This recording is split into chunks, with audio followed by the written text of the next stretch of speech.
L'esprit de son fils l'a sauvé des plans d'un monsieur, organisé par ses coéquipiers.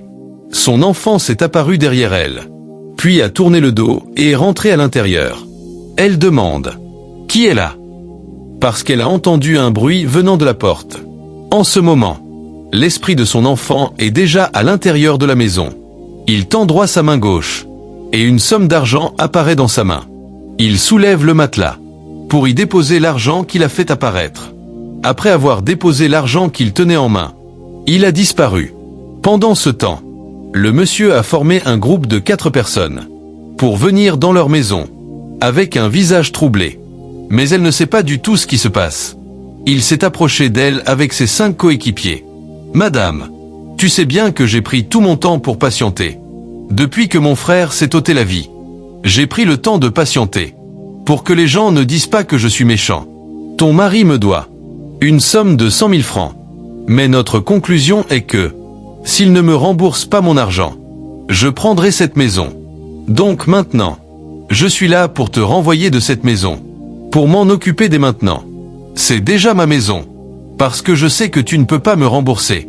Tout le monde sait que tu ne peux pas me rembourser. » Elle a pris la parole. « Ce n'est pas vrai.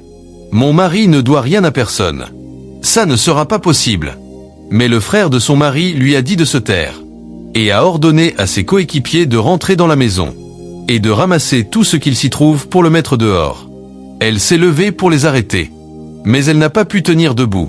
Ils l'ont poussée de côté pour entrer. Il leur a demandé de fouiller toutes les chambres, pour faire sortir les bagages qu'elle a à l'intérieur. Pendant ce temps, quand ils ont voulu soulever le matelas, ils ont ramassé une somme d'argent. Ils ont appelé le monsieur en lui disant qu'ils avaient trouvé de l'argent. Tout étonné, il demande « Il y a de l'argent là-bas ?»« Oui, monsieur.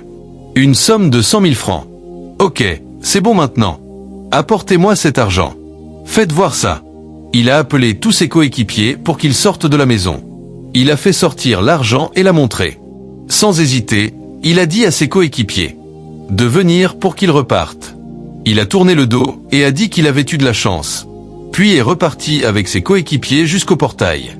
Mais la femme de son frère ne dit toujours rien, submergée par un sentiment de peur, pleurant toute seule. Le frère de son mari se trouve à l'extérieur de la maison avec ses coéquipiers. Il appelle l'un d'eux. Mais ce n'était pas notre plan, ça. Mon plan, c'était de prendre la maison de ses mains. Mais l'argent qu'on a découvert dans sa maison m'a vraiment fait mal. La seule chose que je veux, c'est prendre cette maison construite. Donc on va lui retourner son argent.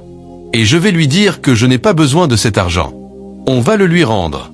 Je veux juste faire ce que son mari m'avait dit avant de mourir. C'est-à-dire prendre la maison. Donc rappelle tes coéquipiers pour qu'on retourne à l'intérieur.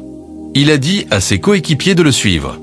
Et ils sont tous retournés à l'intérieur, en voulant s'approcher d'elle. « Madame, j'ai oublié quelque chose. La conclusion que j'avais avec ton mari n'était pas comme cela. La conclusion, c'était que, si je lui prêtais cet argent, je devais prendre sa maison.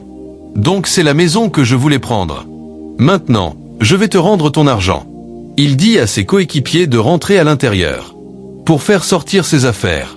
Mais, sur le champ, l'esprit de son enfant est apparu, envoyant un sort dans sa gorge. Il a gardé sa poitrine, et s'est retourné pour partir, jusqu'à tomber par terre. Tout le monde est étonné. Mais qu'est-ce qu'il a mangé avant de venir ici? J'ai pas de temps à perdre ici, dit-il. Il dit aux autres d'entrer dans la maison. Mais ils ont tous refusé d'y aller. Il a donc décidé d'y aller lui-même. Mais l'enfant lui a envoyé un autre sort. Il a aussi gardé sa poitrine. Mais la femme de son frère ne comprend toujours pas ce qui se passe. Il a fini par tomber. Et le reste de ses coéquipiers a pris la fuite. Une histoire dramatique, poignante et spirituellement intense, pleine de rebondissements, de tensions familiales et de justice divine. Ne manquez pas ce nouvel épisode exclusif de Daro TV, là où les histoires prennent vie pour éveiller les consciences. Dans son profond songe, un esprit démoniaque, envoyé par les sorciers de son village, est venu pour lui arracher la vie de l'enfant qu'elle porte dans son ventre. « Je suis tellement contente de te voir devant moi. On a essayé tous nos pouvoirs contre toi, mais on ne voit jamais les effets. Mais cette fois-ci, tu n'as plus la chance. Tu oses tomber enceinte? Cet enfant que tu portes sera complètement détruit. Tu n'auras jamais d'enfant dans ta vie. Chaque jour, tu nous envoies des missiles de feu sur nous. Avec tes prières, on risque de mourir. Mais c'est la fin aujourd'hui. Ce n'est pas ici que tu vas enfanter ce misérable enfant pour qu'il vienne nous détruire dans notre royaume. Premièrement, je vais prendre la vie de l'enfant que tu tiens dans ton ventre.